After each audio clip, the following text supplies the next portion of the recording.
आज मामू घरे बहुत मजा है।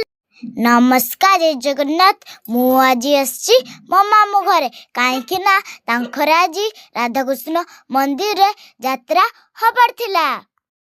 मु आसीबा खुशी रे मो माउसी मो माई जुसुर उपरे छंका छुंकी करुचंती। भाबिली मो आई माउसथर यात्रा जेठी हुए सेठी बुली आसीबी। यात्रा है नथिला आमे जाई बुली आसिलु।